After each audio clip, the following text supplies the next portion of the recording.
Come back to another fucking video, and in today's video, we're going to be playing more fucking Skyblock. Anyways. Receiving the message will reach the page of this world. There's not a chance I sell even a fraction of the server head that has finished with this one. Pretty cool server. I hope it's archived somewhere because if this got shut down, that would genuinely wipe away tens of thousands of collective memories. I can't fucking hear sound. I'm gonna. One of the first things I did was check the owner's profile. It seems they were last on in 2022 and haven't been on since. The last forum post of any kind was over a year ago, and that was simply someone posting on the thread. So overall, this one's pretty forgotten. The top poster page, who are bounded with regulars for the most part, is just full of people last seen anywhere from 2 to 14 years ago. It's weird knowing that most of these people have someone could have gone through high school, married, and had kids since playing this. Meanwhile, I'm on here, 14 years later, looking at the cool Minecraft house they built in 2010.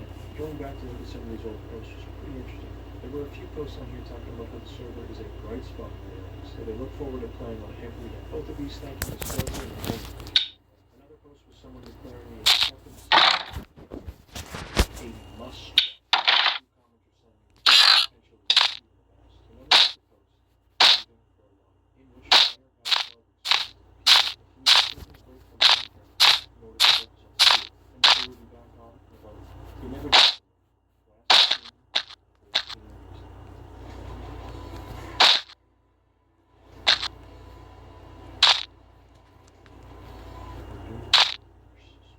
Pretty sure this is aside from the name at the very start of it, it's basically got nothing to do with this race. At the beginning, I had to choose my race. It could be like a dragon, Pegasus, unicorn, a bunch of those. I chose to be a yak and received the world-renowned yak smash ability.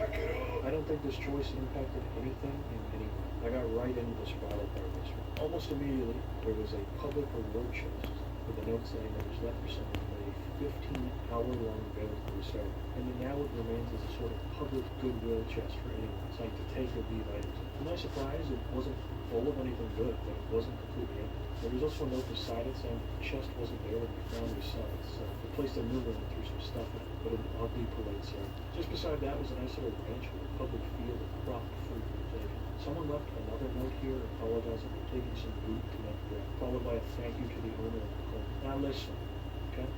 A man's got it. I followed a path into the main town, but it was basically just a village. So I kept moving further past. Within a few minutes, I stumbled across a big cliffside castle that, yet again, had some signs outside. It's a bit of a pattern.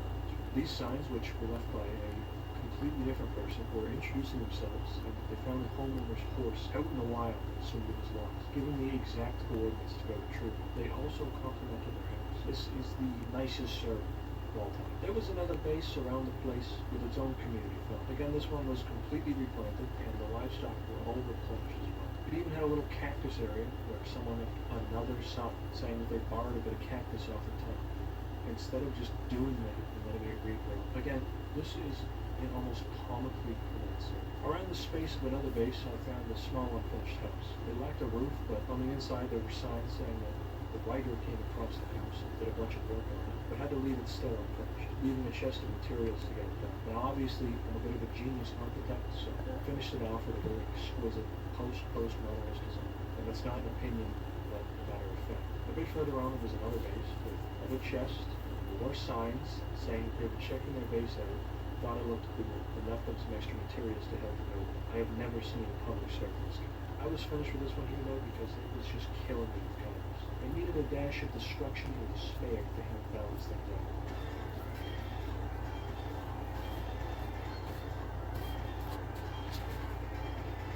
We're doing another Anarchy server, and this one was surprisingly not ravaged beyond belief in the starting area. Quite the opposite, actually. There was a big community farm with planted crops, as well as a handful of damaged but not unsalvageable buildings. Surrounding this were giant cobblestone walls housing the name of our new arch rival, El Chupacabra. After going through the maze of walls, I found a small base camp with chests and stuff. There was a sign in the middle of it where the owner was saying that they were sad someone took their stuff. I don't know what this person expected. No rules server right next to the spawn. An odd thing with this one though was that beyond the walls, there really didn't seem to be that much, at least not within the visible distance. Now this is probably some deep-rooted psychological thing, it's probably not. There's probably some shit like Guibau's law that describes the human mind not wanting to break free from imposed cobblestone wall boundaries. I didn't really feel like blindly wandering out into the woods to see if I could find something, so I stayed within the wall there. Guibau's law strikes again. I put my evil, scheming, devious plans on hold for a bit and replanted the seeds and carrots and then logged on.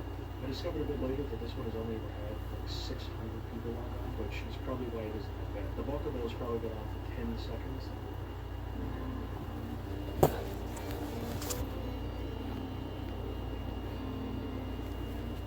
This one started off pretty vanilla.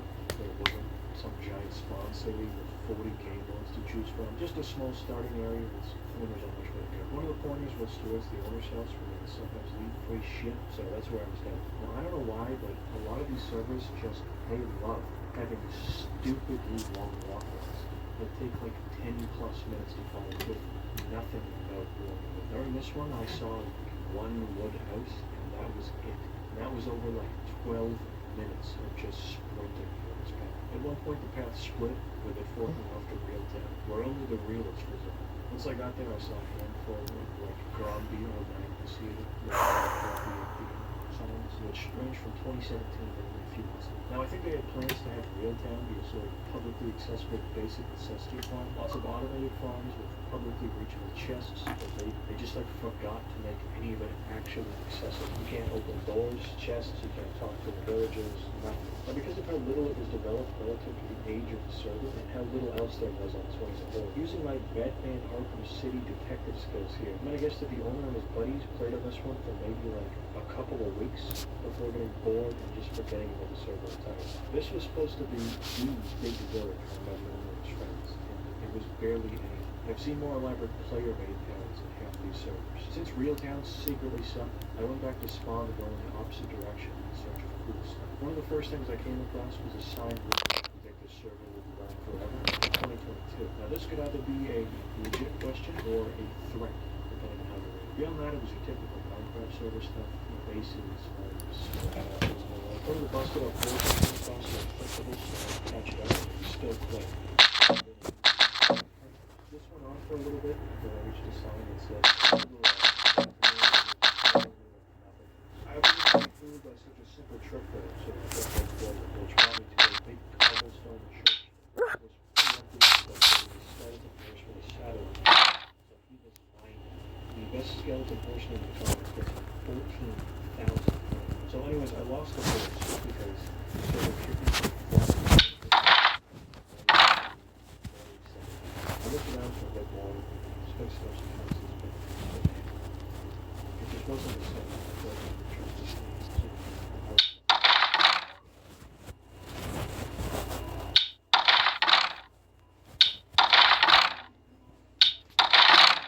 Purely a minigame server, and let's be real, it's pretty boring to look at solo, so we're not getting creative. It's a little bit of a contrast. Those had big builds, whole cities, and some of them had just really good stuff. This one has a big easy build, master shape, and many different finance pixels. Explosion in the background. What the fuck just happened? This isn't even a problem with working with a new server or anything.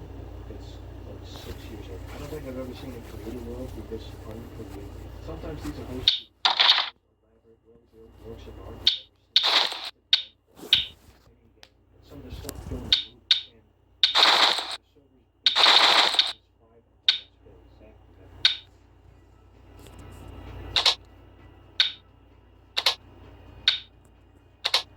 I saw this one and I just had to try this one out because it was all Norse mythology themed based on the animals. It sort of had that Nordic thing, but it's actually Doctor Who themed.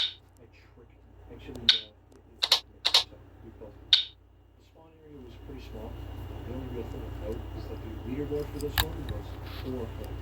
Aside from that, I had the usual options. I could pick survival, creative, or yogurt. If I creative first, it would lock me out of it, but putting all our survival, so that's where I went. The teleporters were TARDISes, available from Doctor Who. I don't know. I'm not so much. There were a few things scattered about in the survival world that I figured since I I was comment. I should probably just play the themed menu. Now, I was pretty hyped up about this one from the start. I expected some real mythical god of war, super creative and well-designed shit. This one was train ride into it. Pretty great build up.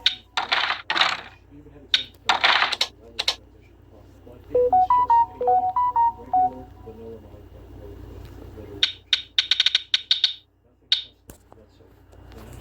With that said, I figured it was a bunch of bullshit. Maybe this was just one that the server description was explore the landscapes.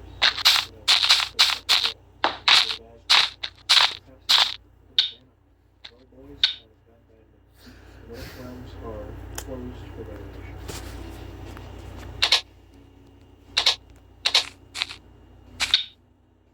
I wasn't really expecting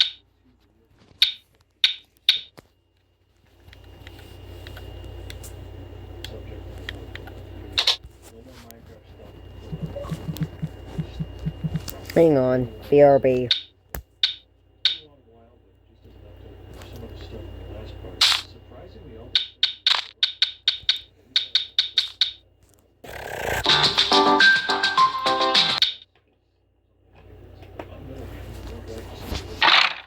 some have had a bunch of new visitors join, new build, a bunch of new stuff. They even left a bunch of signs behind saying that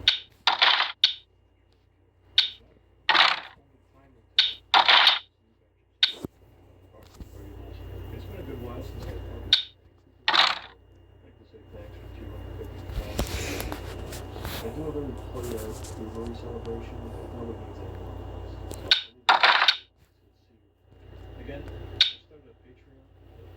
If you're checking it out, anything on there, so anything small, bonus videos, and all this stuff.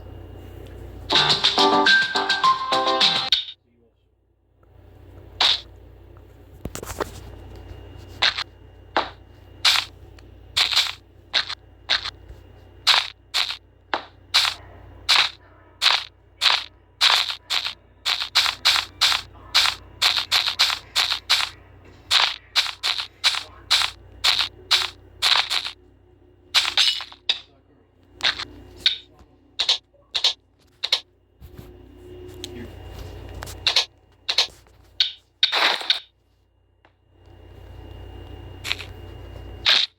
Ow.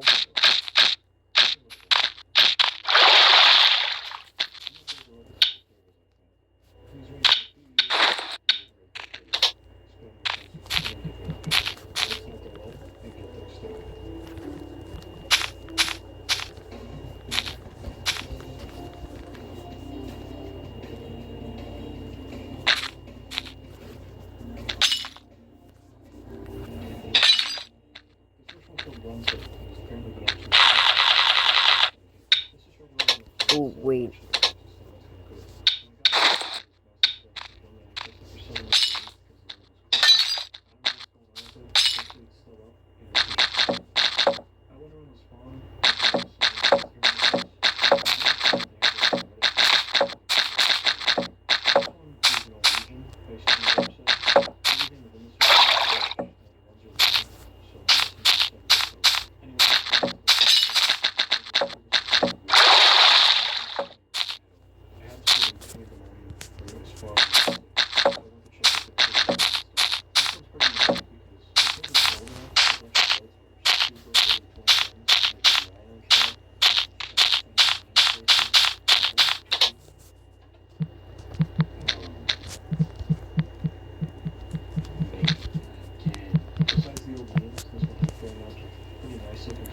Brick looks like look like. Overview was a pretty good Super Mario Bros. 1-1 recreation. Very cool. Also, I don't know how common these are nowadays, but this was just absolutely full of those classic high-grade lights with power and 100 times scale. I later went to take a peek at the minigame area, and it seems we had some close leaf heads in this one, as this one Roomba had like 2,000. Overall, this is a decent one for classic 2010s pop culture stuff. We're not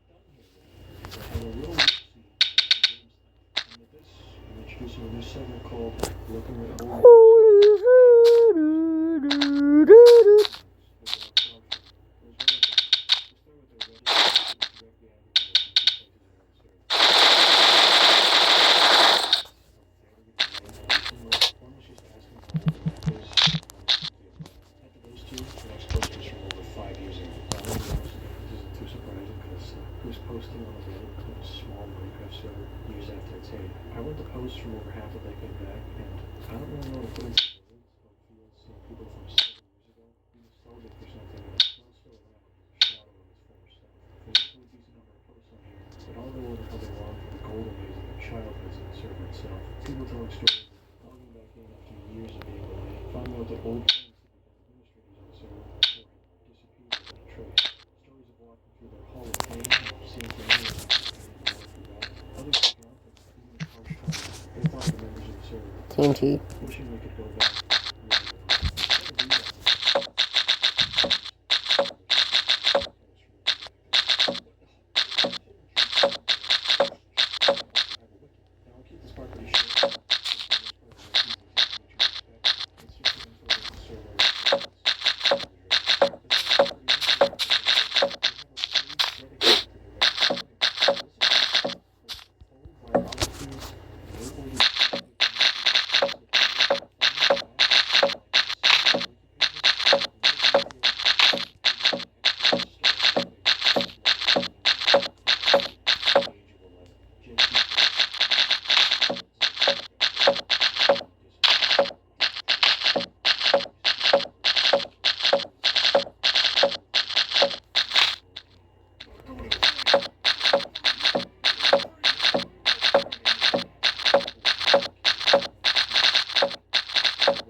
Really?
Oh yeah, this is the fucking continuation of the other video. I fucking forgot what the other video was.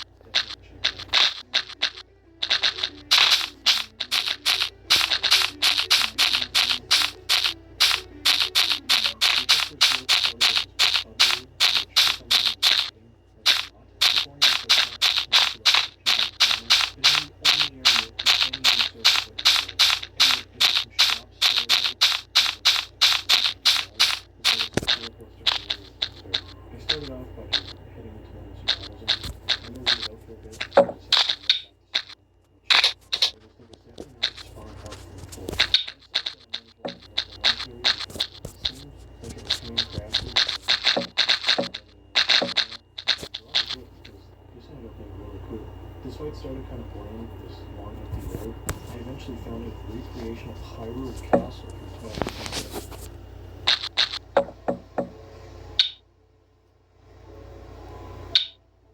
I tried to basically cheat my way up to the road. This backfired on the background because this little shortcut ended up costing me more time than saved, as there was no way to decipher the path, which I had to backtrack to. Should be great. You probably should have, you know, like...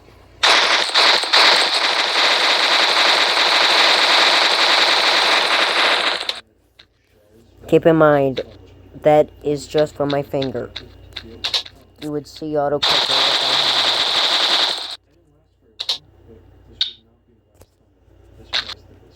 Since I was on Hyrule for a while, I swapped back over to Survivor to give it a chance. Obviously, the reason it was worth it though, because there was some pretty interesting stuff coming in. First thing that caught my eye almost instantly was what's going to be a gold coaster in front of someone's house. Sure enough, it was that. Actually, was the gold coaster in front of someone's house. I went for a spin on it, and I got to check out the place as well, since I was here. I took some food and got outside. It was only after this that I saw a sign outside asking for people out to see it. If this was your house, sorry about that. Since I was missing a road on the first, and the rest of sounded backwards, which said that the place belonged to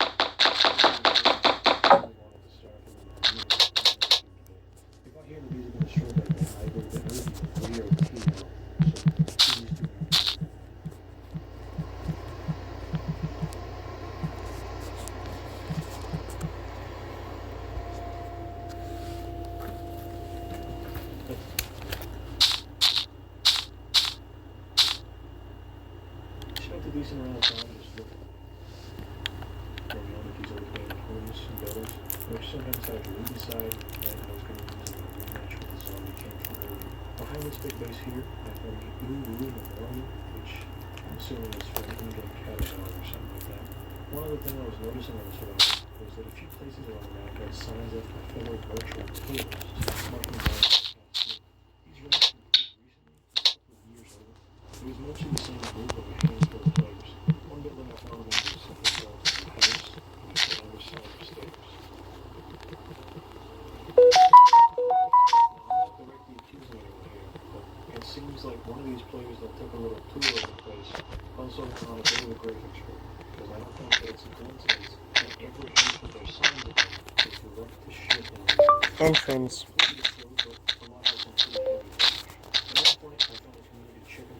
To leave at least two, but this house usually has a delay on all the signs, like it's 2010, like with low storage,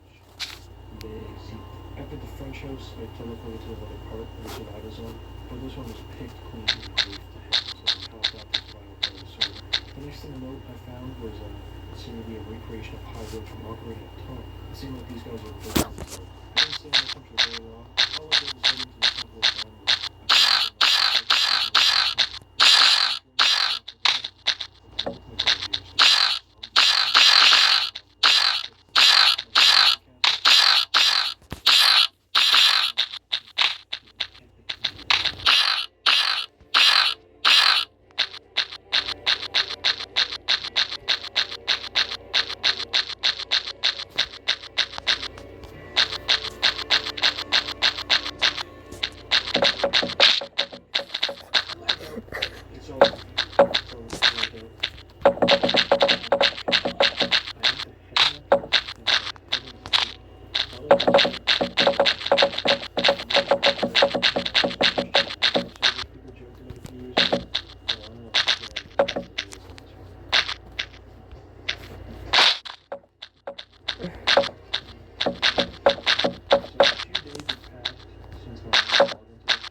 logged off this one.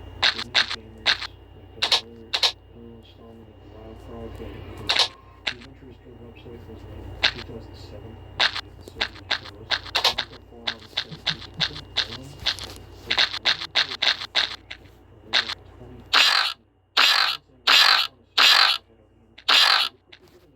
Just a couple days later, and then 9 years passed, and the owner replied to the thread and said that they were still waiting for this person to arrive. You gonna at least, I guess, respect the patience. Anyways, that's really it.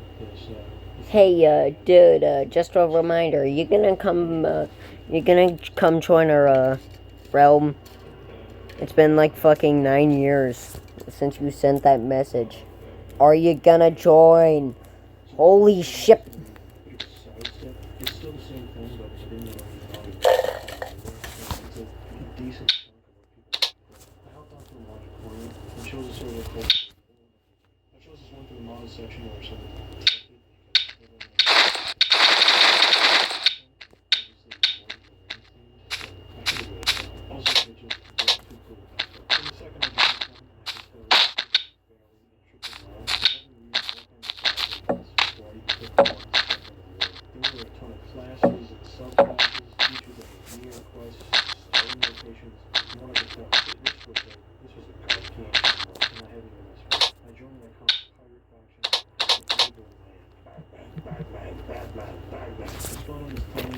Whoop.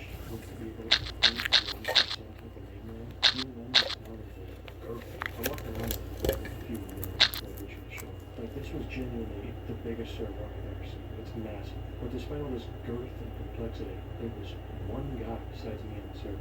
That sucks. Like, big time. Like, this server is so big, so nice, so intricate. There's one guy. There's other people. This fucking shit is fun.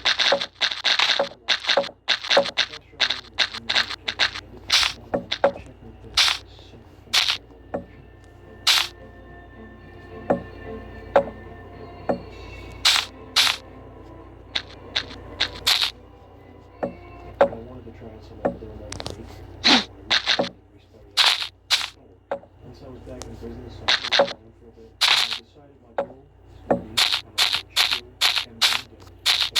That's my goal. This garbage fort is for Condor Invasion.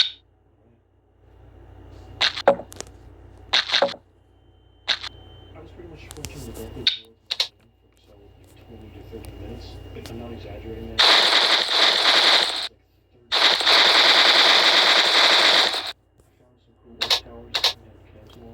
This camp here had a bunch of shit. Massive here recently. After, and I'm not exaggerating, after the border of the area, not being located, in the actual place, is 10 minutes located. I checked out a couple of the big planes, decided to take a time, I just fast travel and do it. I can't.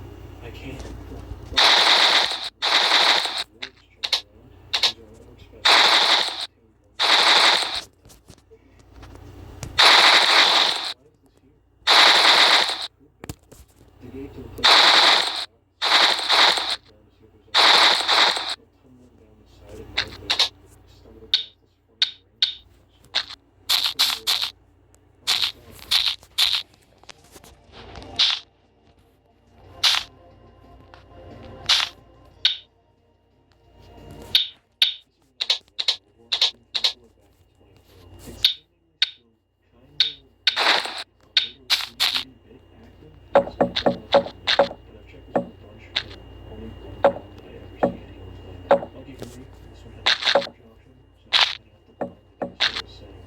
funny first things I found was that this one had a barrier system. I didn't think it was very much for I just found it.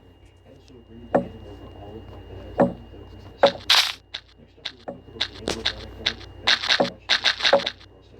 After getting that in the system, I had an actual look at what the server was. First thing I did was go into the series again. The Germans have solid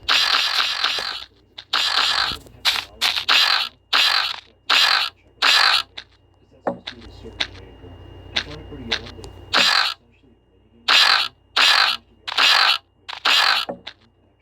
The best part here is that there's a small but dedicated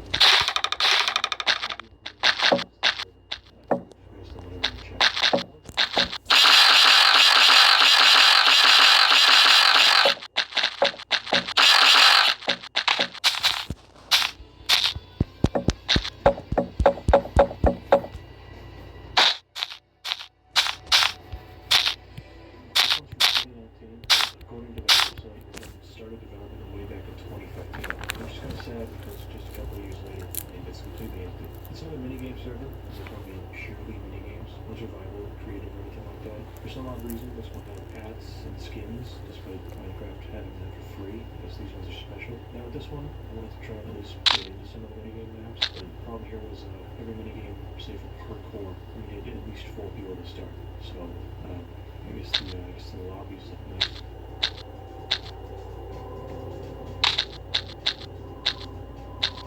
There was also this villager named Gigi, which sounds pretty sick, but we just exchanged points for loot, so it was literal. Looking at this one more broadly, it's strange that some of these servers, which are purely minigames, are still up and running, even with like nobody on for weeks at a time. Like, for what reason would you ever hop onto one of these instead of a server with thousands of players? Even if you got 3 or 4 other people to hop on those with you, that's pretty much the bare minimum to get these minigames right. On top of that, it's running an old version of Minecraft, so it's just a head scratch to me. Like, who's this for?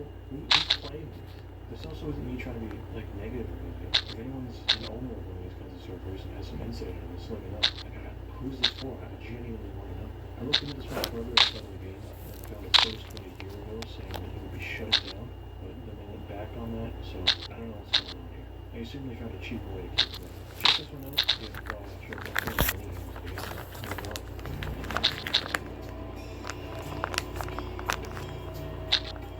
This one is called Big Dig, which sounded kind of funny, but it ended up being Fallout RP server. I was still going to give it a look, so I tried to make a guy. Yeah, if you're 4 years old, 5 foot 2, 150 pounds. It didn't work though, so I guess I messed that up. Awesome. But I realized after a little bit of this, you have to manually apply for their website to play this one. Why? No, I'm not doing it.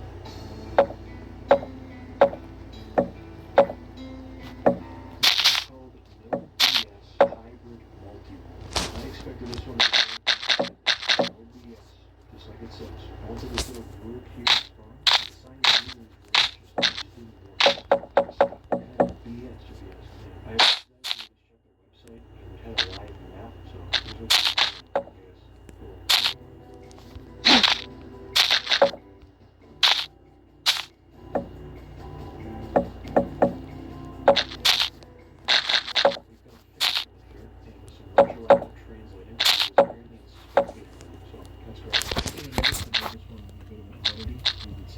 Survival server, they managed to build a pretty dense town with a bunch of different people. I guess starting new people off in spectator mode helps with that, but usually in survival servers, it's a dog eat dog world, and these would be griefed and somber. But surprisingly, it was completely intact. Everyone was fine. At one point, I was looking at this big manor built solely to flex, and some Finnish guy joined for like 10 seconds, didn't say a word, and then left. He never came back. Could this be Finnish hero brand real? In general, with this one, the more I explored, the more elaborate the buildings got. Well, it probably should have been the opposite. Like, for instance, there was a whole separate community-made village, way out from spawn, that was even bigger and beefier than the last one. Fuck nutty, if you ask me. This is nice. I like these fellas. It took a solid 20 minutes in this one for me to find the first house with any damage on it, but this was also right around when I hopped off, because I had seen a solid amount of this one. And I was kind of sick of being a spectator mode, to be honest.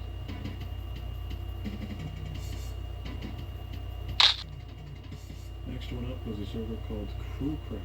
Exclamation mark. I think the spawn on this one was randomized because it started on someone's house. I checked inside for some free shit, but it was empty. Nice looking place though. Right off the bat, I could see some pretty tall buildings in the distance, so I went to check those out. They were these weird sky pillar things that didn't really lead anywhere. Probably just someone getting rid of some blocks and messing around. In general, this server had infrequent, half-completed buildings, and a few signs of life scattered about, but despite its age, the overworld was surprisingly intact. I only occasionally saw anything new, like this hole with some cobblestone in it, or this building which had a non-functional nether portal in the basement.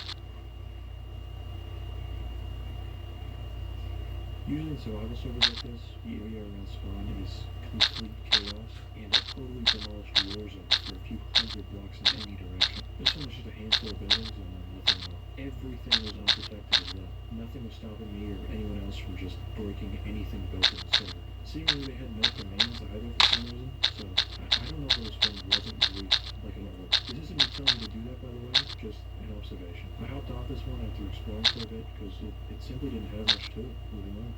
Algebra, accounting, statistics. biscuits. Once you get a taste for something different, I'll try ice cream. different is all you'll live for. Try it. Try different. You get a hit of freshness.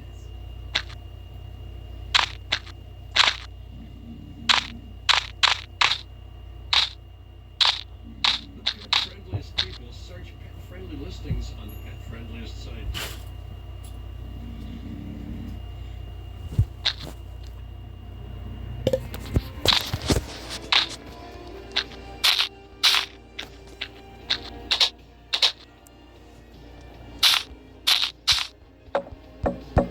This one is my favorite by a long shot. It's called Ray's Quest Adventure, and it lives up to this. This was a full-blown story show with all kinds of quests, skills, and lore. Just as fun as you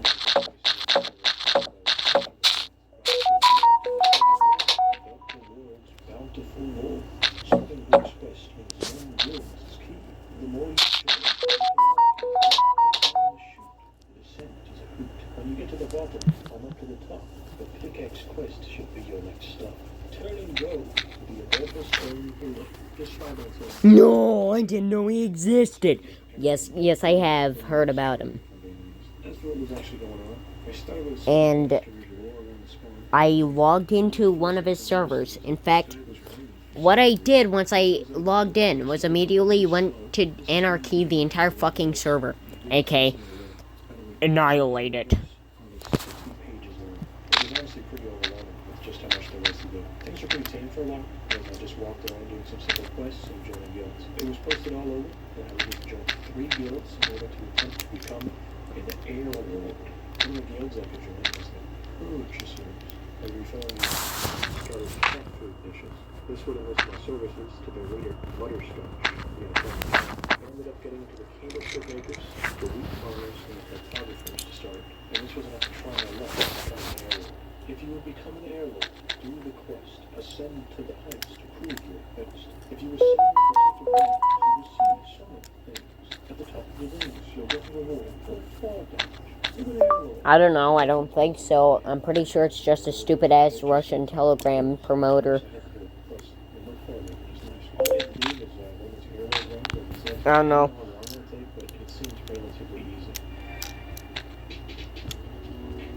Or that's at least what Gemini said.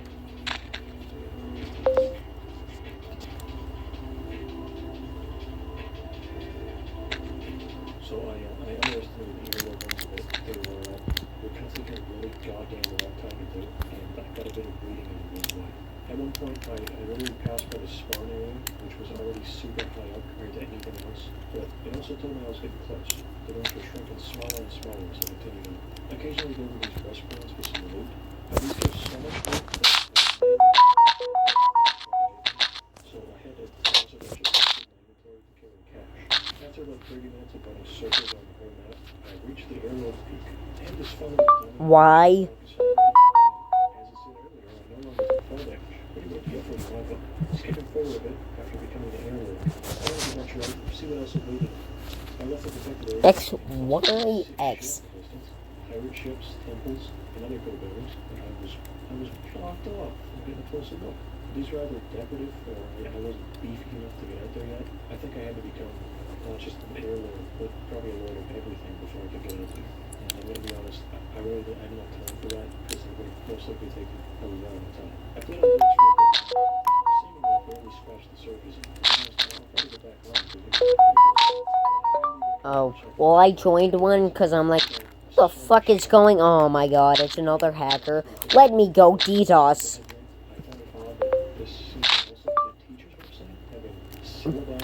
Murder his server and then have a person DDoS that server too. The teacher was the owner of the server, and that makes it even cooler to be honest. The server is cool made out of passion with a lot of heart and soul, not for monetization. I assume it was made for his students. That's pretty awesome.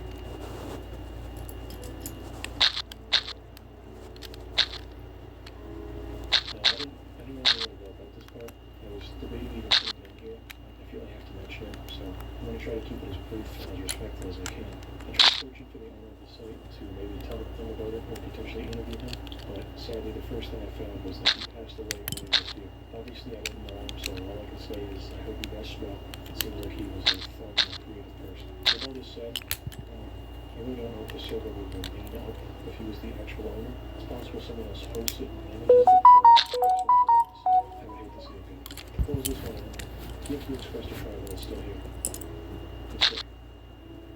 Let's continue. That was this morning, and am I hacked? No. Am. Am. AM. You fucking cunt. Pretty iconic map was released called the Temple of March. Most people probably know it from this nearly 12-year-old video by FV Disco, who made the map, which has close to 20 million views. It shows off a quick playthrough and everything. For the longest time, I didn't know this was like an actual map you could download and play. I thought they just made it for video. So this was my first ever time playing this one. I went through it normally to start. Everything worked as intended. I woke up, cried, yada yada, you know the drill if you've seen the video. I think these dispensers up here were supposed to drop these diamonds and stuff all over me, but they just didn't. No clue why. I went inside his skull to take a little peek at what was going on beneath the surface, and the whole thing is, as probably expected, pretty elaborate. I'm fairly certain this map came out before command block. All this was done completely by hand with redstone. It might not be that impressive today, but for its time, it's pretty cool. Also, it's kind of dumb, but I doubt very many people have seen this giant chunk of land that's just missing a bit behind the temple, probably as a result of using World Edit or another program like that. Now this is one I'm sure a lot of people are familiar with if you played back in like 2012 to 2014. If you want to take a look at the OG Survival Games map, which was by so many people now I'm just going to flash their names on screen. My friends and I used to play this one religiously back in the day when they were new, so I wanted to hop on and see what I missed and what I remember. I forgot that this one was Bedrock Champion, which is a pretty big contrast to modern servers, which I looked at here. It had these giant, sprawling, intricate lobbies, which in comparison to this one are 1,000 times better. It's still like take a look at the loot this one. I wasn't expecting anything because I thought stuff was placed in randomly by servers. Like it was all preset items. And I may just be misremembering this then. That would make sense considering we haven't played this in a decade. I checked inside this tower, which had items in it for a place to add to the circle. I guess this is here specifically for groups of friends running custom games, or more likely for the time period, cougars. And I won't talk about the subject of not cougars in this era, because that's a big mess. A lot of messed up people. So first real building I found was this silver little stone hut. This pressure plate drum. Next up was the super parkour one, that was a big drink, which had 2 apples and a music kit. Who even said that? There was another secret area, Question mark. as well as being underground, that had some seeds as the Who even said that he hacks? Question mark. At this point I figured they just didn't expect me to actually come up with something. Hacks. You You stupid nigga. Which is top tier loot compared to most things here. Another thing of note was that I received the iconic gift of Flectus. What I was mainly noticing during this little excursion is that the map is way bigger than I remember. I thought it would be like a decently sized island with some buildings on it. But there was so much stuff that I had never even seen. Why the fuck are you dying? You dumbass. Not do that fucking room. And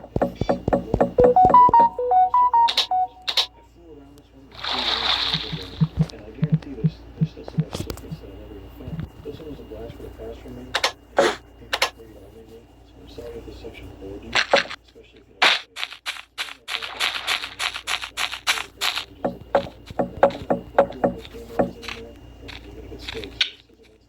had a blast just looking around at some classic games that I'm not even sure exist anymore. This one is called Games Industry, and it has some people on the game now, but it's decently old, so I want to give it a shot. Before we install this one, the title screen.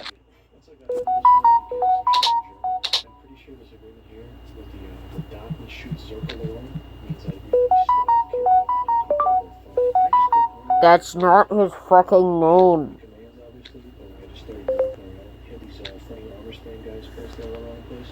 I like this guy's skin. Byron from Z. It was cool though, cool stuff. They had this crypt graveyard thing around the back of the building. I didn't know what it was for, but the dates and names on it, so I assumed it was for something. They sounded like the names of places with Sugar Islands and Red City, so I assume it's just places they knew that existed. I managed to get into the creative for this one. It was a bit more tame compared to the others. Nothing really of note. Some small scattered builds, and a few nice from it.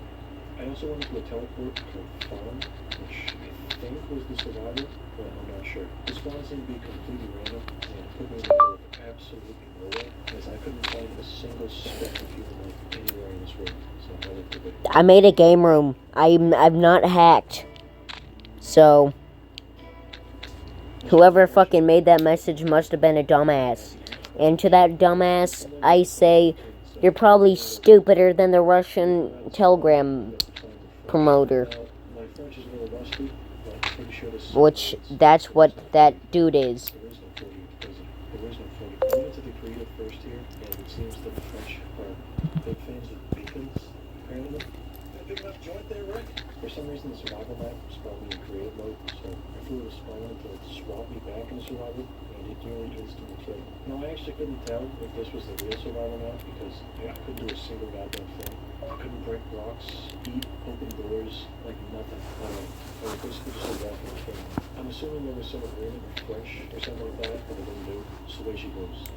Before I headed off, I had a nice little look at the spawn area, and they had their leaderboards up, where a couple fellas had over 70,000 mob kills. I went onto their website to check this because they had a leaderboard on there, and these guys had a lot of playtime on this server. Playing more properly this time. Mobs didn't give a single shit about them, but at the same time, I couldn't do much to them with it. I managed to get my hands on some meat. I wasn't allowed to use pork. For some reason, despite everything else, not being able to break blocks, open doors, anything, really, I was, for some reason, allowed to in this chest. Overall, from what I saw, this Fucking no. strange, nice, and well-crafted, that were mostly empty on the inside, and abandoned. I know. Protections. Some of these were really elaborate, a few giant castles and houses with full underground. I know. I wish I could get into a few of these places because they look really cool. But since I was trapped outside, I moved in.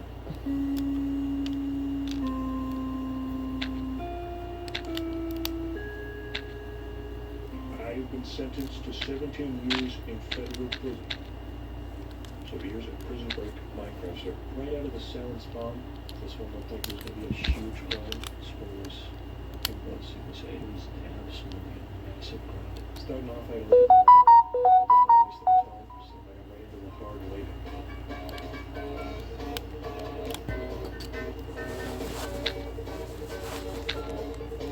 Hard labor sucked, so I went back to looking around. They had some other jobs, shops, and sales, and for some reason, in this What prison, text? you could take The breaks fucking- to sell. It seems like in 2015, there was a big breakout attempt. Originally, I was going to leave it at that, but I did a little digging, and a CIA-level investigation found an 8-year-old video with 100 views of the event in question. It probably was. You know what? Going to buy 64 wooden tools. Okay, fair enough. I didn't want to mine for money anymore, so I swapped the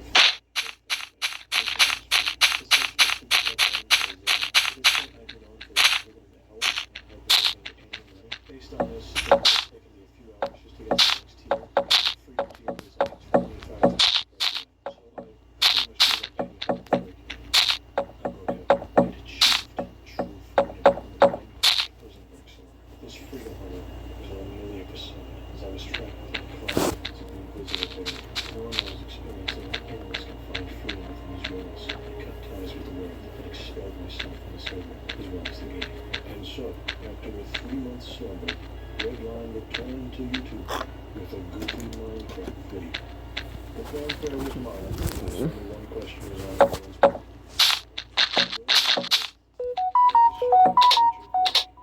The answer, which may come as a surprise, is that Goody 2 was me.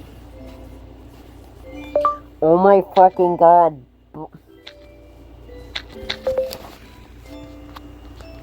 Oh my fucking god. Blockman Go did not make that message.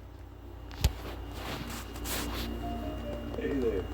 How'd you make it to the end? First off, I hit 100K a bit ago, and I just want to say thanks. So, thanks for 100K. And for everyone that's waited 3 months for this to come out, thanks for sticking around. I had some computer issues for like a month that I don't want to bore you with, which are kind of why this one took so long. It didn't actually take 3 months to make a Minecraft video. I was actually planning on doing this sort of thing myself for a while, but I got a decent number of comments on other videos saying I should do something like this, so I figured, yeah.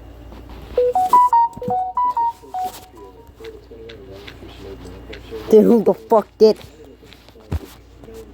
Who do you think? Probably a fucking 6-year-old. Who do you think? I don't know. Probably fucking 6-year-old. He's a 6-year-old. What the fuck? Enjoy the summer, or whenever you're watching this. Play some more games you haven't touched in a while, and have fun. Bye.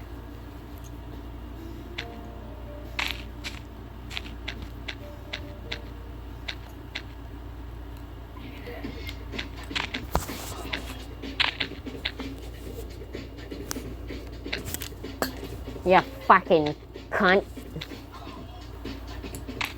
Fuck you.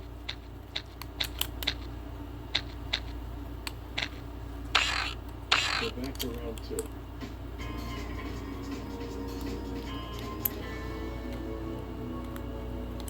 Today we're going to watch a game. There's no rules this time, and no reason to delay any further. Let's get started.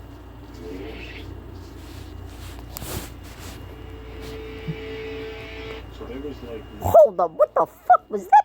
virtual paradise. Pretty much all there is a website, and that's it. I only found this one, I think, Because for some reason. no, they know how to fucking type.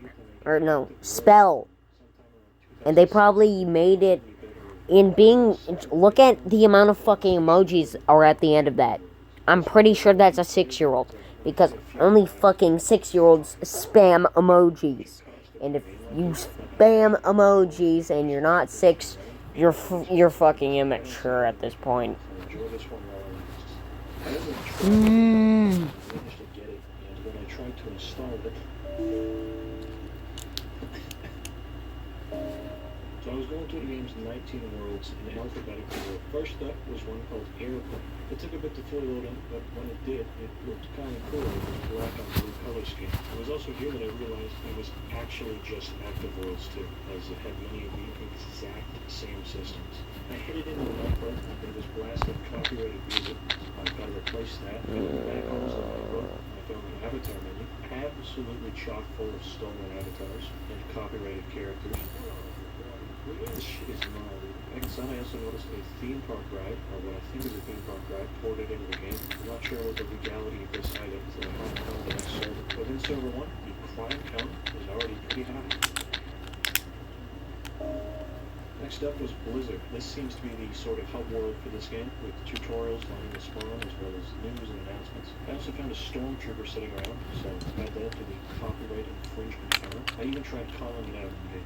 As I was waiting for things to load, I got asked by Dingus McWinky who I was, but I kept silent and blowing my cup. Once everything was loaded up, I headed to the town hall and immediately fell through the map since they forgot to put a floor. Luckily, I knew how to fly since it was the exact same control scheme as Active Worlds, which also had flying. Anyways, inside they were using Mac computers and some stolen box assets from Half-Life 2, radios from Fallout 4, and Coca-Cola vending machines. Aside from the stolen assets, this place also hosted a bunch of development pictures for the map, showing how it's progressed throughout the years. This place seems to serve as a little museum for the game itself. There was also this city council meeting room inside. Now would be an excellent time for procreation. Parked outside was a DeLorean from Back to the Future. I was also still being questioned in the in-game chat, with people on so enamored by a new player that they were speculating who or what it was. This car here was just blasting copyrighted music. Next I headed down to the iconic Come Back Soon strip to see what was going on. First thing I found was Goodberry. Crazy enough, I managed to find it unlicensed vinyl. Getting inside, it still managed to be one of the most infringing places so far, with assets from Minecraft, Halo, Active World, and Inside Sound. Outside the police station,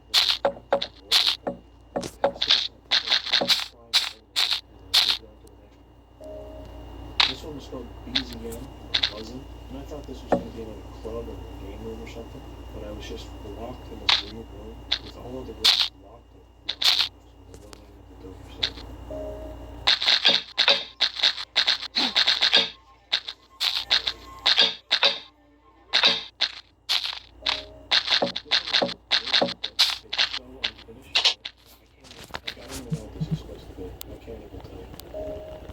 So similar to ActiveWorlds, this game has a couple build servers where you can just mess around and build whatever you want. Although since the game has like 3 players, it seems like no one's ever actually built anything on the build. There's all this space outside of spawn, which is there was maybe like one building, but it just went into the terrain and looked super good. So I don't know what that was supposed to be. This one was called Millionaire, and it was a very likely unlicensed one. It was a recreation of Who Wants to Be a Millionaire, running and all, but it had another logo for Supernova Entertainment Studios on the floor. I looked into this to see if maybe, just maybe, they managed to land a sponsorship with a game dev studio or something, but it seems to be a fan dev studio.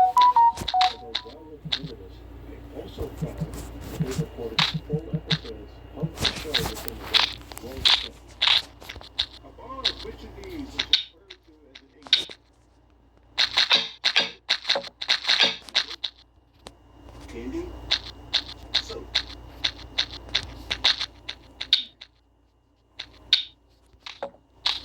Three questions in. I think I found the first bump in the road. And related to this one, I also found out Who Wants to Be a Millionaire has its own fan discussion forum with millionaireFans.net, which is great.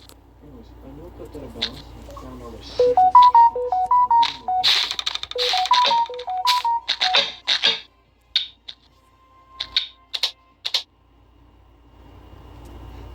I have discovered their secret. They even had a whole Halloween version set up ready to go. It was wasn't just a one-time thing. This one was called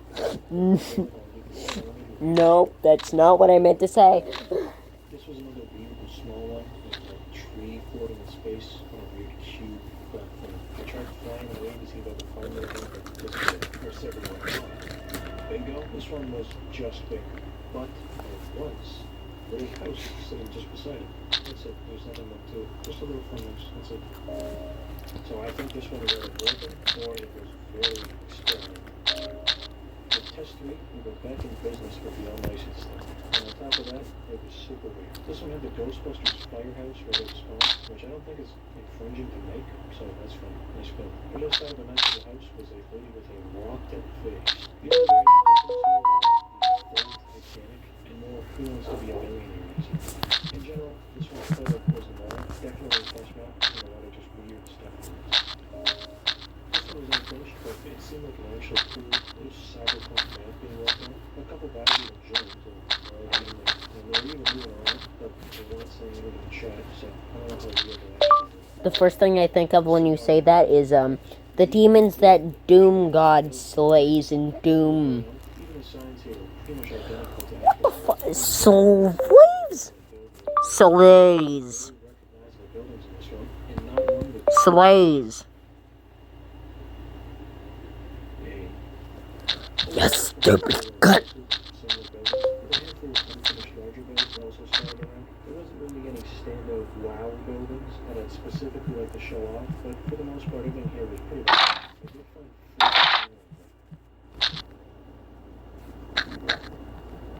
I did use the inspector to figure out who made the towers for the fort, and it was actually one of the guys I'd seen earlier, so I went back to Blizzard to ask them about it. It seems like the guy just wanted to build them, and it was actually a big project for him. I guess it was possibly like a dev, the owner, or at least a regular, so I asked him if he was using the ActiveWorlds engine, and I got a response saying that it's based on ActiveWorlds, but the code is legally different. VP School is the game's dedicated tutorial map, and for some reason, they just didn't finish it, so it ended up being Yep. It wasn't a loop, Fuck you. this one was a fantasy RPG from the game, and a cyber city wizard was displaying.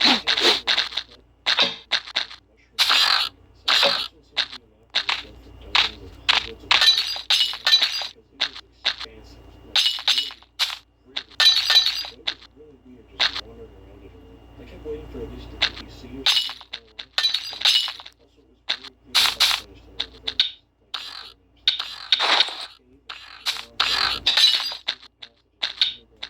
I walked outside of it,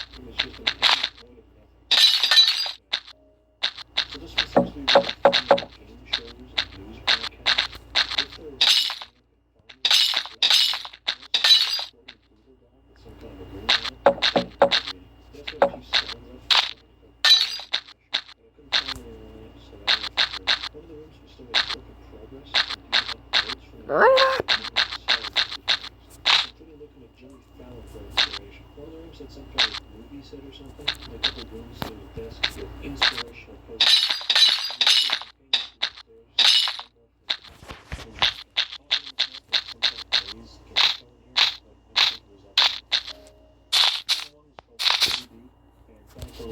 Decently sized one. I think it was also in French. This one was supposed to be some kind of time. There's a bunch of seemingly real names, but none of them in English. Damn. This stuff I found a little famous and it was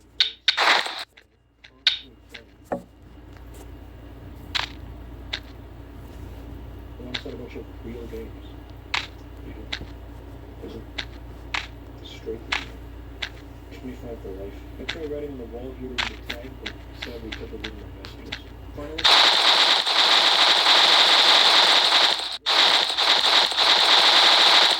personally, I picked up a power by myself because I had some questions to do. I recommend checking this one out, but just so you know, it's real games. Also, I'm not sure if it's safe to download. I'm not saying that it's got any purpose on it, but you never know. So stay safe if you're going to try it. It's going to take the rest of it stuck in life instead of afterwards. Feel like you would have had more success, but at this point it's good. Wouldn't be surprised if an idea or With the delectable, lickable spoon treat, anytime is a good time. For a little spoonful of love. Delectable, lickable spoon. Shut the fuck up. Join millions growing their career with Coursera. Start learning today.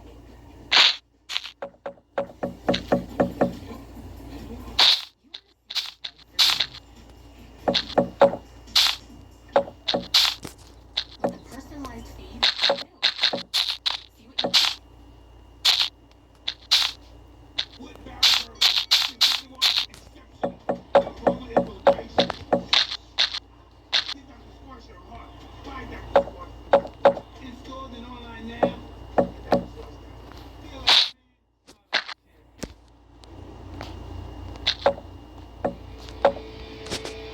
World Cup, also called Worlds.com, Worlds, is a virtual world group from 1995 which had users on a spaceship where they could talk and hang out. If you saw Part 1, this is the same game as World Cup J, but with a huge updates inside. Nowadays, the company responsible for this one is all in crypto, NFTs, and builders, and they're currently working with some kind of David Also, your warehouse is way too big. South Bank. You can't have this many chests in your world. Camouflage on this page talking about it.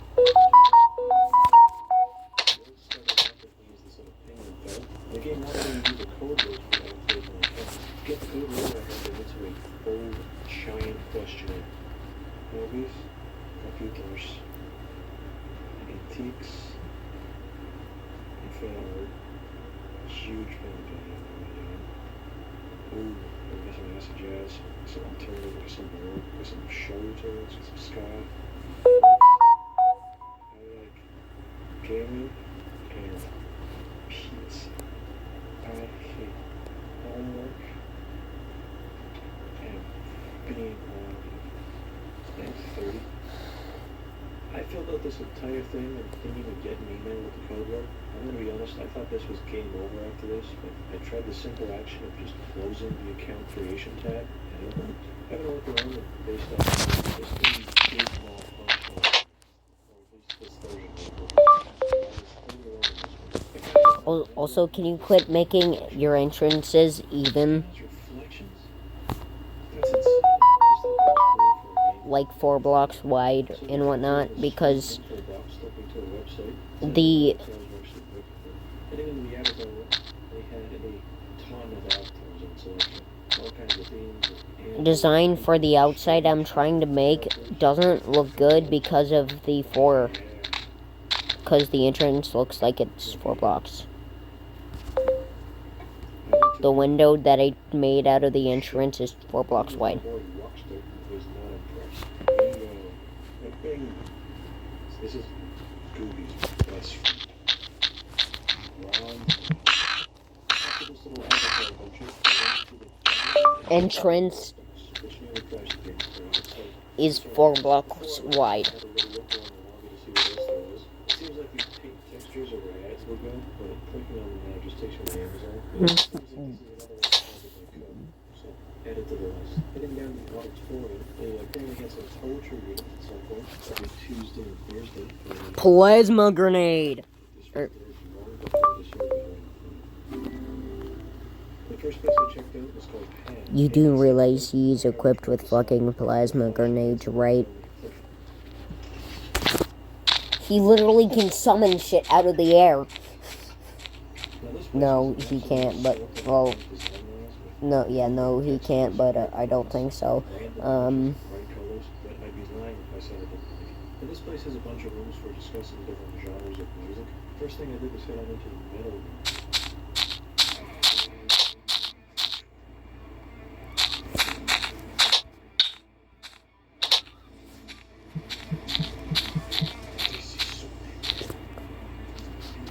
I'm too lazy to make the walls on the inside smaller. Today's big buzz. Looking into it, it seems like these are news articles from around September of 2000, so we're off by a little over 20 years. The alternative room was pretty bare bones with this lady just standing there. The country room, though, immediately transformed into a bar.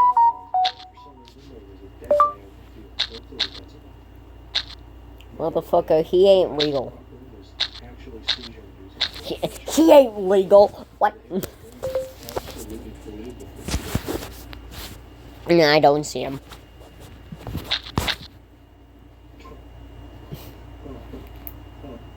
The rest were kind of just boring, so I headed over to the event stage. Going up some stairs, there was a picture of a man staring at me. I think that this is some 2000s relevant musician, so let me know who it is. They also had posters for U2 and Elton John. Since there were obviously no performances, that's all there really was to be done. Next up was the chat bar. They rotate various groups, like for teens and married couples. But these are pretty much Oh, wait. Yeah, that's right, because I fucking bombed him.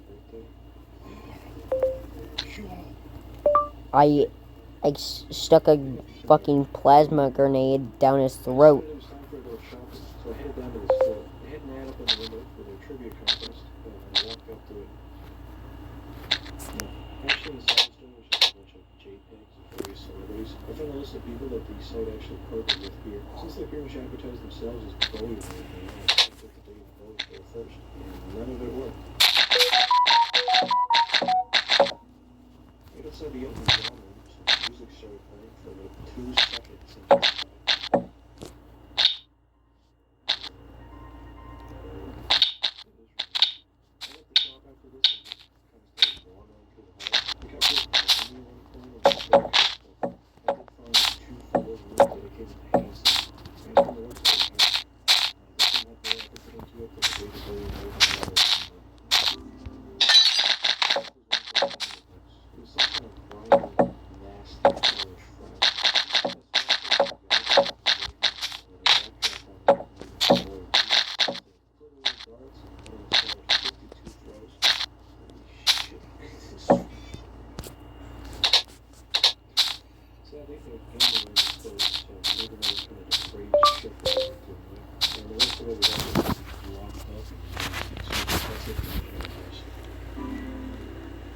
And You stupid.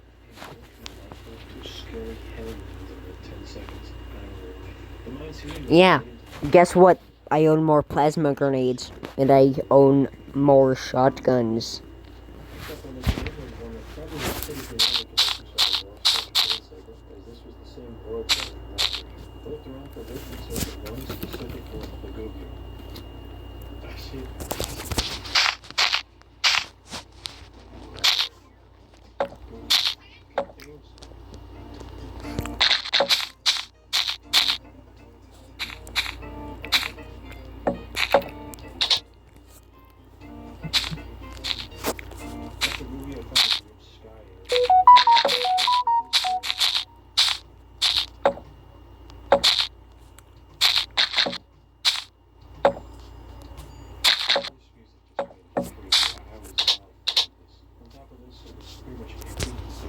Guess what? I own a whole planet.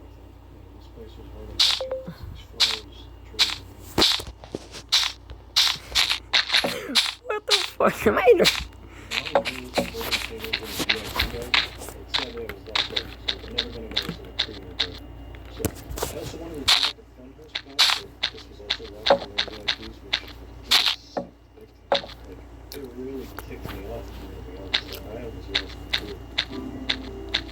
Next up, I checked out the DCR and I found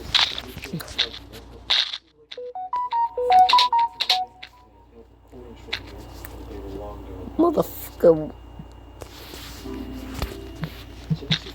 Nah. It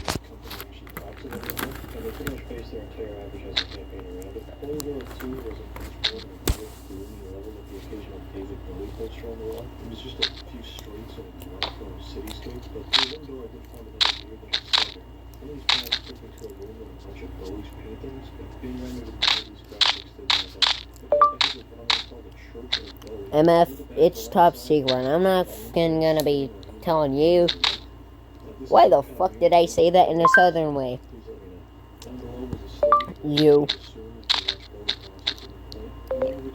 MF, it's top secret. I'm not gonna be telling you. Motherfucker.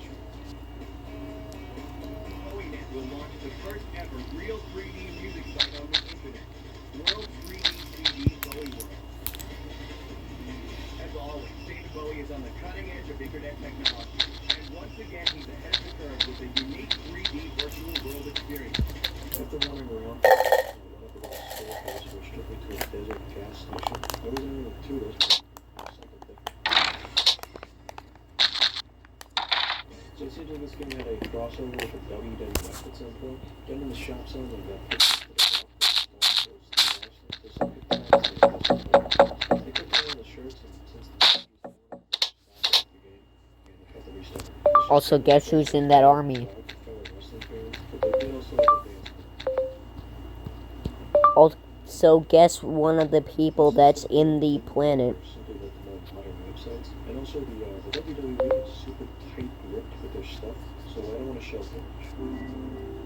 This one's called BT Open, which I think stood for Big Time. It was some kind of news hosting word, and it had 3 different paths to go. Big Time, the government tranquility, and cyber parliament. There's the Big Time, which was this pyramid of items, but it wasn't afforded out there, and it was cyber, which I pretty cool.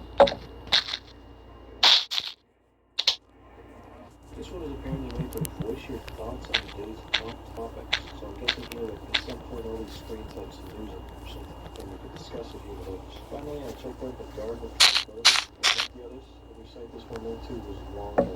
They did have this little subcommunity they figured out, which something else. Next up, this was just a little page, posters around the place. There was also a bunch of avatars that were in this little class.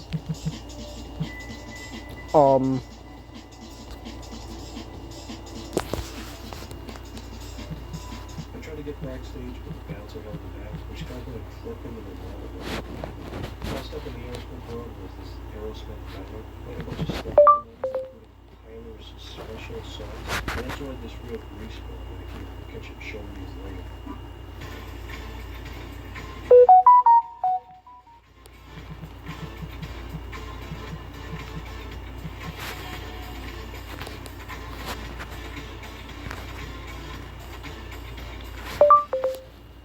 Why I canceled my DoorDash Don't fuck with me. Don't talk. Don't talk to me. Don't fuck with me. Yankee Stadium. I got here and the crowd started going nuts. Don't. For some reason, the website still has a video link to a news broadcast talking about this one, so I'd wager it was probably one of their bigger partnerships. I ran the bases because we have to go on the baseball net. Yeah. Don't fuck with me.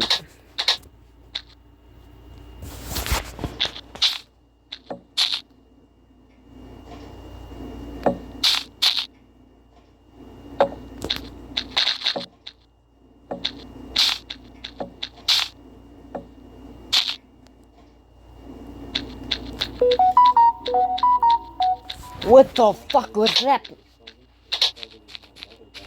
food puns related to the movie, greasy anti-little journals that notes you were supposed to find with an example of the diagram. They were supposed to be like What? 20 or so out in the woods, but when I walked around for a good 5 minutes, I couldn't find a single one. So one of them was still works. Motherfucker, you're on crack. It was basically a 90s version of Snow. Motherfucker, you're on crack. With this place done now, there was one more place I would check out, the Gallery of Metamorphoses. I had to click through a barrage of errors and problems, but I managed to get through. Well, it sucked. I couldn't do it, so that's that. That's not the biggest one I've done though, unless you want to explore it. Culture.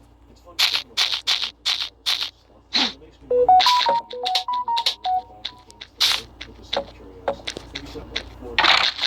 By the way, this was the Japanese colony. And to be fair, I think this story is for good use regulated features. My only wish is that this one still worked online. That maybe it does, but if that's the case, I couldn't figure it out and couldn't get it to work. So that's that. That's really it for this one. Now. It's really never see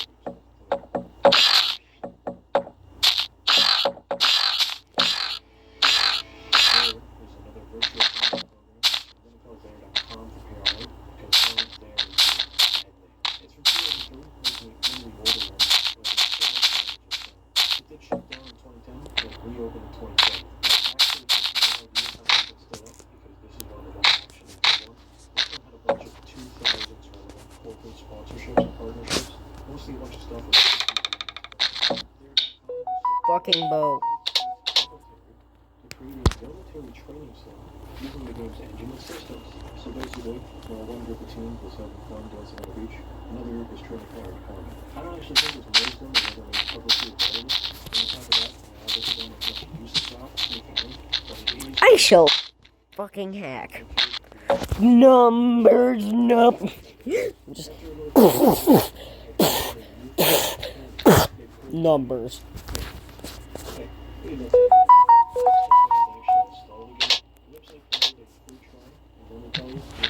This game cost money, cold hard cash, out of package. The minimum Jordan got here, or else this was a complete waste. The actual installs for the job carries playable. So we'll call it even, Steve. First up was to check if anyone was on. I don't know if I checked everything, but it did say that 2 others were maybe on. I don't know. Like most of the games on here, the control scheme mainly used arrow keys. Nah. It didn't have right clicks, unless you had control. Listed as happening now. I never found any going on though, so I don't know what happened to it. Down at the bottom, I noticed there was a button telling me to get help. After fiddling with the settings for a bit, it was time to get back to business. By this point, I didn't know how to mouse look, so I was trying to see the instructor's message when jumping. In this, I learned Tony has an NBA Pro level. I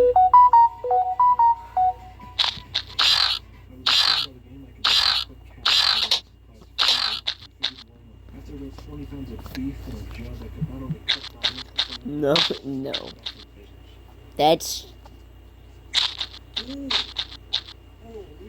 That's the same two numbers repeated. After aimlessly wandering around the tutorial for a bit, somehow or some Number 2. 1 o'clock on a Wednesday afternoon, You fucking cunt. Why are you putting it in words?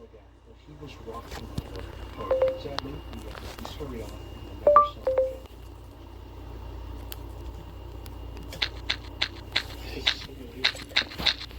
Followed behind him shortly after the end of the tutorial, maybe found another video, but spoilers, never did. He just disappeared in the thin air. This is the one guy who's probably played this game in the last year. And he's gone. I looked around for a bit, and sadly, this dude was simply gone. I had lost my only opportunity to find someone in this game. I stumbled into a realty office and had a look around at current housing prices, but they were fairly expensive and out of my price range.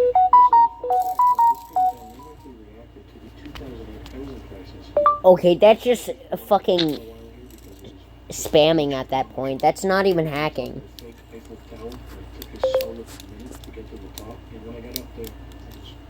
Pretty much nothing, so I just hopped off.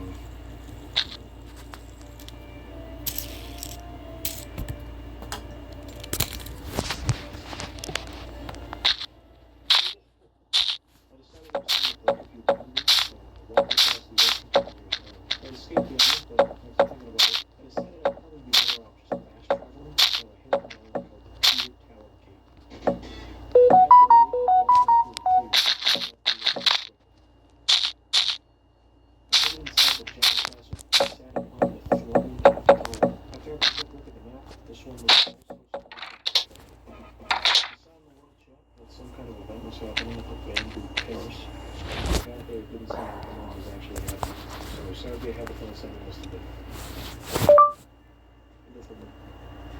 Okay, don't come out of the way.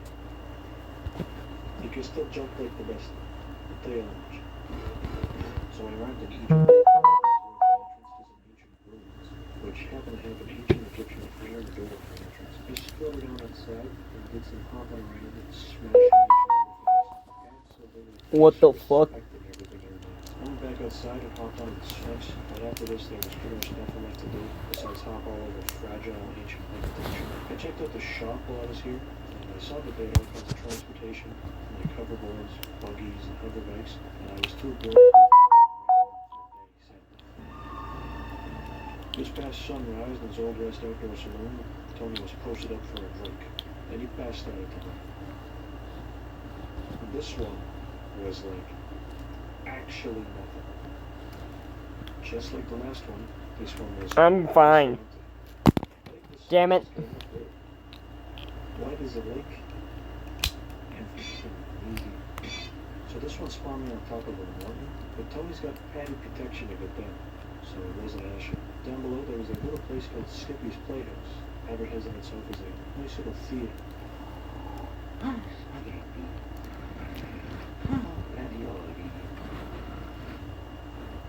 found the tab to find What the fuck? and I'm pretty sure this means I was actually the only guy playing the game at this point. Because very most I was one of the pleasant 3 players.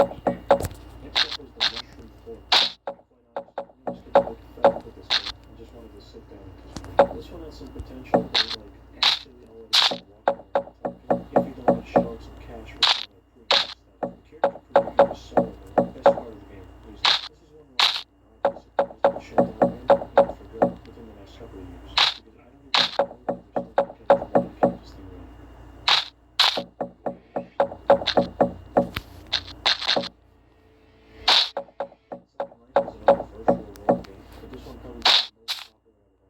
Launched in 2003, and from there, they pretty much took over as the definitive version. But this one being made at 20 years old, it is likely that most of the original player base has moved on, with Second Life being only a distant memory to them. Now, I don't know how many players are bought, fake, but it doesn't really matter because this game was not lacking in dead zones. This is one of the ones where it's arguable that it's still not. It seemed as it peaked in 2008, and has been continually declining since then. I'd say it's fair. Anyways, let's have a look. Oh, man. Second Life is starting off weird, but that wasn't going to stop me. Into the account creation, I started with an avatar and chose this fella down here. Meet old Pete 65. The next step was to actually install the game, and upon logging in with a couple people respond. I think it was okay, or I don't know, they just wanted to ruin it. I went through the tutorial and found myself the character customizer.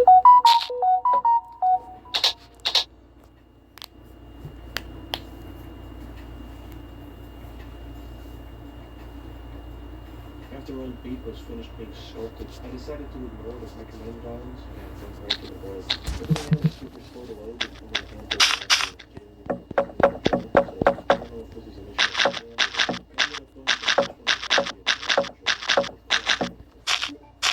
you know what this is? The first is the worst. This was the worst. But I did learn the voice chat button if I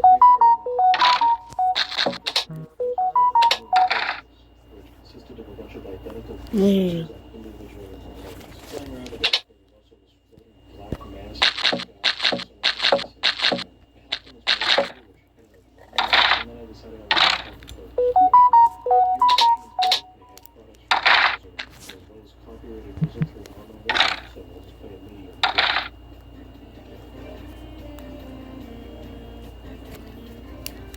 What the fuck? Since I had 0 Robux, I was basically loitering around the store. Next one up was called Rama, which was just another shop or something, with this one having a garden. Why? Next. Nah. Next Valley started off strong with me falling from the sky to some Christmas music. I landed and broke every bone in my body, and then broke into someone's house and found this little stick to the wall. Next up, I went over to the dancing area. Dancing music. So I said to the old Okay. in my youthful days. Right down the street from me was a photo gallery set up. How the fuck would you know? That was a remembrance garden. was set up for what is very likely people who can actually pass away. I didn't know it. It was a little odd that the dance music from a nearby club was I don't want to do this no more. kind of weird and a little unauthentic.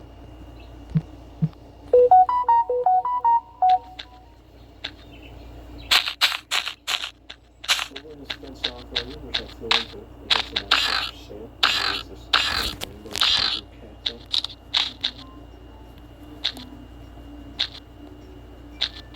I also did a little beachfront bowling, and I could not play as if it was a boat.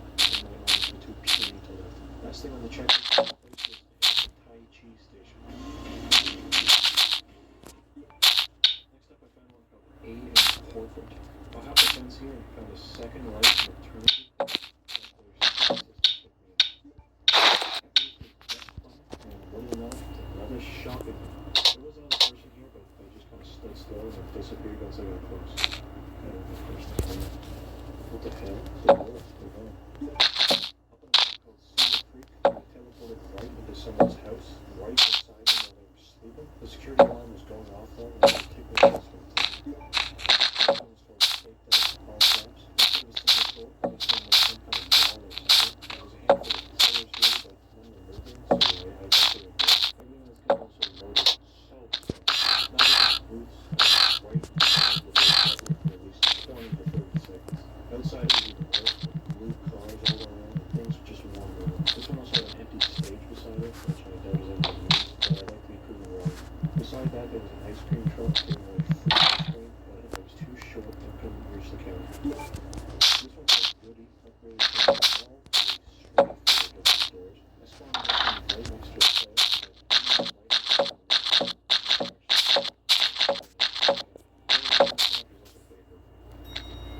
so for a majority The of rounds, fuck I just visited happened? different empty stores, and I was beginning to realize this is how this game would be. Starting off in this one, they had a house up for rent for about $20 a month in real money. There was also another one that had painful rendering times and FPS. Like, I actually don't understand how this game is running so bad. It was almost unplayable. I found a pizza place, but I couldn't afford a slice even if I wanted one. If you're wondering, this one was just more shops and there was this random player over here waiting away at something. I'm pretty sure this is just an NPC or fake guy. So for once, I found a map that wasn't just selling things. This one started with a creepy graveyard. Played a little poker with the fellas and I played it too.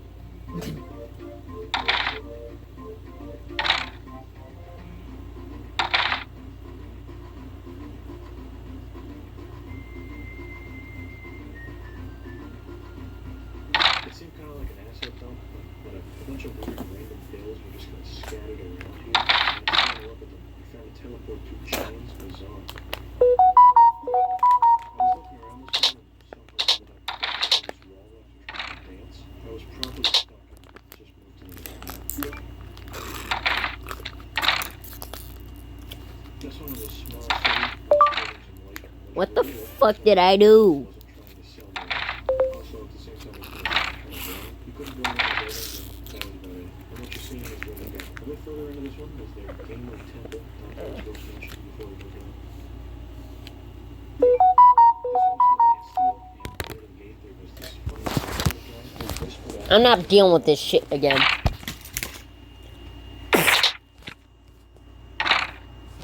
The building Won't be itself was flashing. built for selling One I second.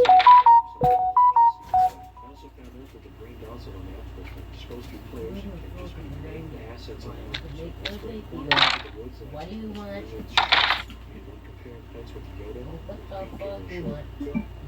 This last one was called Deadwood. It started off with me riding a bike and going for a little ride.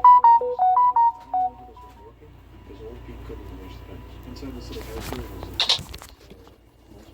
Seems like some of us expected it easier as we go things days. Mother. News, man.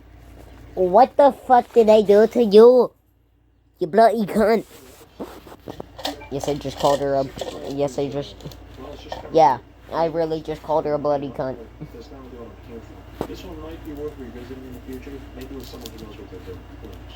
Also, this game was nearly unplayable, to be honest, with even small islands taking forever to load simple stuff in like trees and other simple assets. So yeah, finish with this one for now. It may not be the last time I check it out. It probably is, though.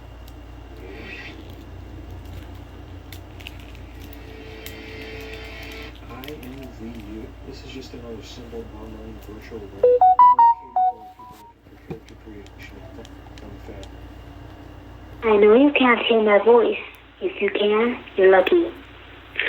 You are a annoying fat rat. Motherfucker, what did I do to you? What, fucking exist? Seems like every person's reasoning nowadays when they fucking encounter me. But okay then. Fuck you too?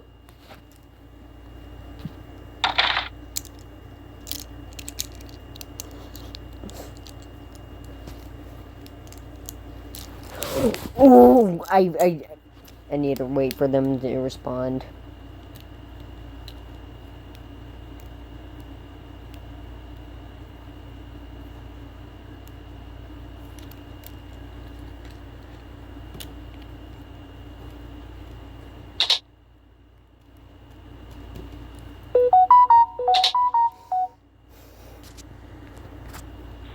I told you, you are a annoying fat rat.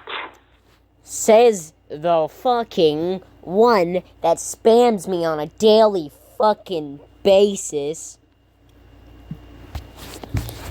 God.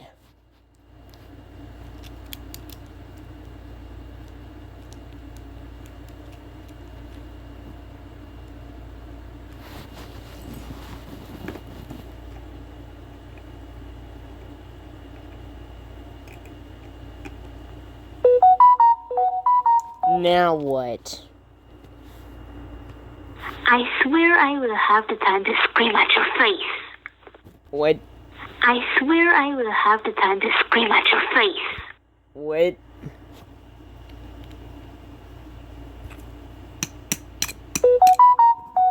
I have no idea why. Absolutely no idea why.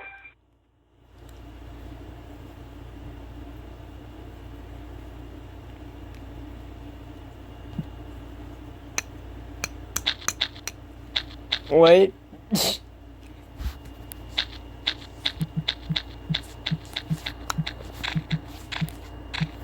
What?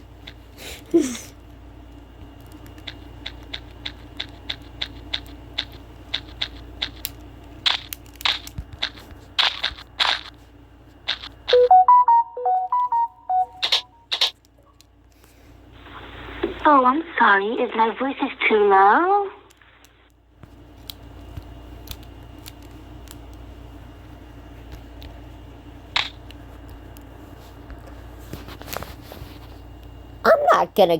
I'm not.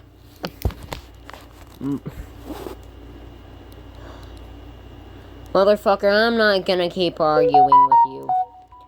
Motherfucker, I'm not doing this shit again. Motherfucker, I'm not gonna keep arguing or doing this shit again with you. Or do you not have a brain to understand? Like, what the fuck did I do to you? Tell me. Fucking tell me. Like, what the fuck did I do to you? Tell me. Fucking tell me. Fucking tip.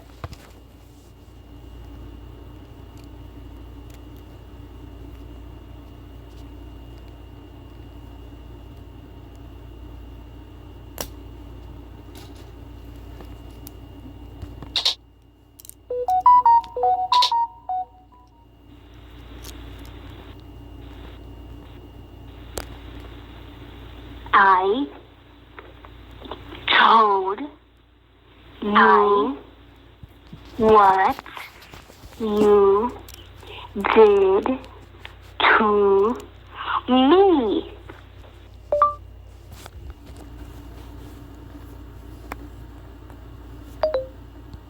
Okay, if you're just gonna be like that, go fucking unadd me then.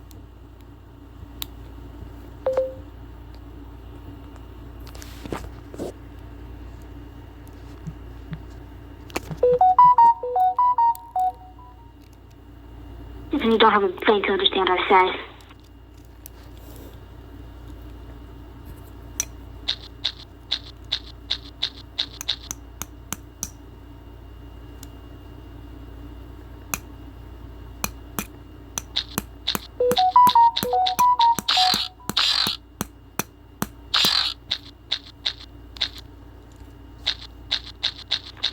Who said that?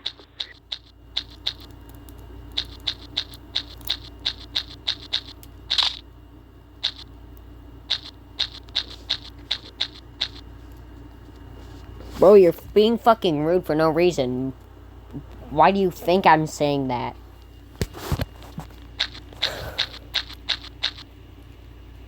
Duh. Duh.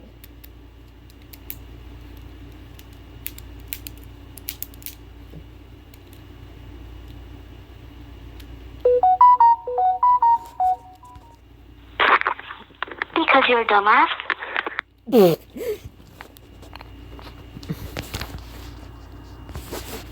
I'm less of one than you are. LMA up.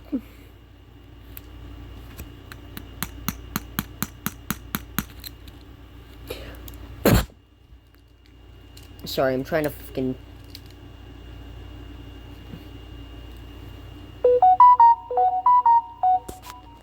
Let me tell you what I am.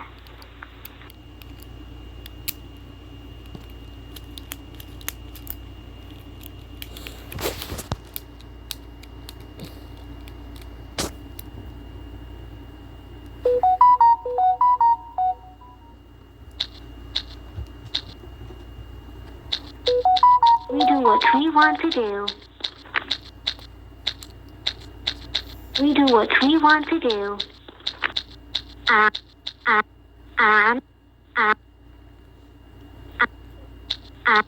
I'm a Syrian. Let me repeat that. So You did not fucking understand. whoop. I'm a Syrian. Me again.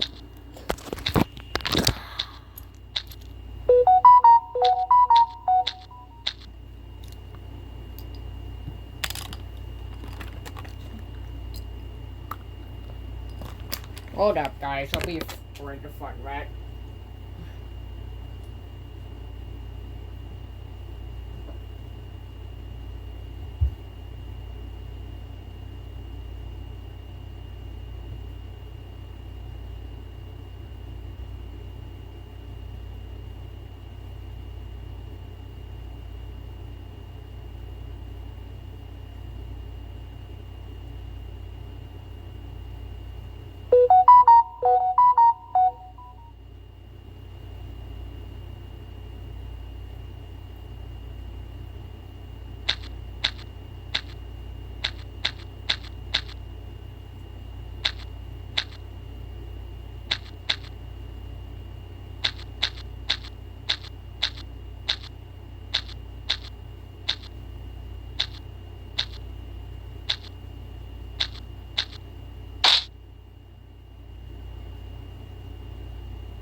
We do what we want to do. By the way, are you filming? No! I'm totally not filming.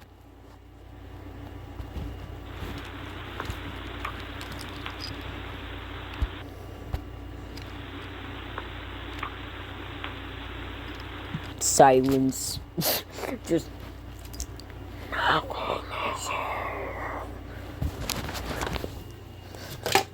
Yeah, no. I'm totally not filming.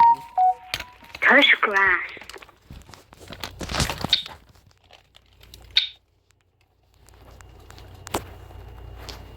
I do. Unlike you. Unlike you.